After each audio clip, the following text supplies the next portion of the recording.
Friends, வரன் தேடும் உறவுகள் அனைவருக்கும் வணக்கம். நம்மளோட சேனலில் வழங்கக்கூடியதுன்னு பார்த்தீங்கன்னா முற்றிலும் இலவசமான வரன் பதிவுங்க. ஸோ இந்த பதிவில் கூட உங்களுக்கான வாழ்க்கை துணை அமையலாம். வாங்க இந்த இலவசங்களை பார்ப்போம். பெயர் கமலா, வயது 38 வயது ஆகுதுங்க. ராசி மேஷ ராசிங்க. ஜாதின்னு பார்த்தீங்கன்னா இந்து மதத்தை சார்ந்தவங்க. ஜாதி தடையில்லைன்னு சொல்லியிருக்காங்க. படிப்பு ஐடிஐ முடிச்சிருக்காங்க. இவங்க ப்ரைவேட் கம்பெனியில் வேலையில் இருக்காங்க. இவங்களோட திருமண நிலைன்னு பார்த்தீங்கன்னா 2ஆம் மனம் தாங்க. ஸோ வரக்கூடியவருக்கு ஃபஸ்ட்டாக இருந்தாலும் ஓகே, செகண்டாக இருந்தாலும் ஓகேன்னு சொல்லியிருக்காங்க. இவங்களுடைய முகவரின்னு பார்த்தீங்கன்னா தர்மபுரியில் வசிக்கிறாங்க. மணமகளுடைய வசதி நிலைன்னு பார்த்தீங்கன்னா இவங்க ஓரளவு மிடில் கிளாஸ் ஃபேமிலி தாங்க. சொந்த வீடு இருக்கிறதா சொல்லியிருக்காங்க. அது இல்லாமல் ஒரு 2 சென்ட் நிலம் இருக்குங்க. அது இல்லாமல் ஒரு 2-3 வீடு வந்து வாடகைக்கு விட்டுருக்கிறதா சொல்லியிருக்காங்க.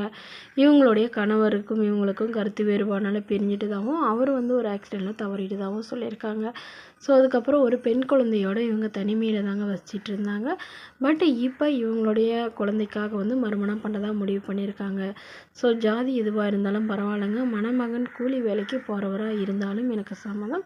வயது ஒரு 50-60 வயதுக்குள்ளே இருக்கணும்னு எதிர்பார்க்குறாங்க. ஸோ வாடகை வீடாக இருந்தாலும் ஓகே, சொந்த வீடாக இருந்தாலும் ஓகேங்க. வசதியை பற்றிலாம் பிரச்சனை இல்லைங்க. அவருக்கு திருமணமாகி குழந்தை இருந்தாலும் ஓகேன்னு சொல்லியிருக்காங்க. பட் என்னோடய குழந்தையை ஏற்றுக்கிட்டு என்னையும் நல்லபடியாக பார்த்துக்கிறவராக வேணும்னு சொல்லியிருக்காங்க. இதுதான் என்னுடைய எதிர்பார்ப்புன்னு சொல்லியிருக்காங்க. ஸோ இவங்களுடைய அப்பா வந்து தன்னுடைய பொண்ணுக்கு ஒரு 10 சவரன் நகை போகிறதாவும், அது இல்லாமல் சிறுசனத்தில் ஓரளவு செய்யணும்னு சொல்லியிருக்காங்க. இந்த உணவுகளை உங்களுக்கு பிடிச்சிருந்தா கீழே உள்ள வாட்ஸ்அப் நம்பரை தொடர்பு கொள்ளவும். அடுத்த வரன் பெயர் பார்த்தீங்கன்னா கோமதி, வயது 38 வயது ஆகுதுங்க. ராசி மீன ராசிங்க. ஜாதின்னு பார்த்தீங்கன்னா இந்துவில் ஜாதி தடையில்லைன்னு சொல்லியிருக்காங்க.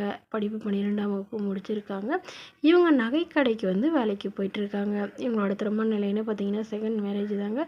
ஸோ வரக்கூடியவருக்கு ஃபஸ்ட்டாக இருந்தாலும் ஓகே, செகண்டாக இருந்தாலும் ஓகேன்னு சொல்லியிருக்காங்க. இவங்க பெரம்பலூரில் வசிக்கிறாங்க. மணமகளுடைய வசதி நிலைன்னு பார்த்தீங்கன்னா இவங்க ஓரளவு சாதாரண குடும்பத்தை சார்ந்தவங்க தாங்க. சொந்த வீடெலாம் இல்லைங்க, வாடகை வீட்டில் தான் வசிக்கிறதா சொல்லியிருக்காங்க. இவங்களுக்கு உடன் பிறந்தவங்கன்னு பார்த்தீங்கன்னா ஒரு அக்கா மட்டும்தாங்க. ஸோ அவங்களும் வந்து படித்து முடிச்சுட்டு அவங்க வந்து கவர்மெண்ட் ஜாபில் இருக்கிறதா சொல்லியிருக்காங்க. ஸோ இவங்களுடைய அம்மாவுக்கு வந்து உடல்நிலை சரியில்லாதனால இவங்க படிக்கலைன்னு சொல்லியிருக்காங்க. ஸோ அதனால இவங்க தனிமையில் தான், இவங்களுடைய கணவரும் வந்து தவறிட்டதா சொல்லியிருக்காங்க. அதனால இவங்க வந்து தனிமையில் தான் வசிக்கிறதா, அம்மா கூட தான் இருக்கிறதா சொல்லியிருக்காங்க. ஸோ இவங்களுக்கு ஒரு 5 சென்ட் நிலம் கொடுத்துருக்கிறதாவும் இவங்களுடைய எதிர்பார்ப்புன்னு பார்த்தீங்கன்னா வரக்கூடியவருக்கு வந்து காசு பணம் இல்லைனாலும் பரவாயில்லைங்க. ஏழை மணமகனாக இருந்தாலும் எனக்கு சம்மதம். நல்லபடியாக என்னையும் பார்த்துக்கிட்டா மட்டும் போதுங்க. எங்கள் அம்மா வந்து என் கூட தான் இருப்பாங்க. ஸோ இதுக்கெல்லாம் சப்போர்ட் பண்ணுற மணமகனாக தான் வேணும்னு கேட்டிருக்காங்க. இந்த மணமகளை உங்களுக்கு பிடிச்சிருந்தா கீழே உள்ள வாட்ஸ்அப் நம்பருக்கு உங்களுடைய முழு விவரங்களையும் எங்களுக்கு சென்ட் பண்ணுங்கள். நாங்கள் இந்த மணமகள் வீட்டாருக்கு அனுப்பி வைத்து இவங்களுக்கு ஓகேங்கிற பட்சத்தில் மணமகள் வீட்டாரின் ஃபோன் நம்பர் இலவசமாகவே வழங்கப்படுங்க. இதற்கு கட்டணமாக ₹1 கூட செலுத்த தேவையில்லை. இது முற்றிலும் முழுக்க இலவசமான வரன் பதிவு மட்டுமே.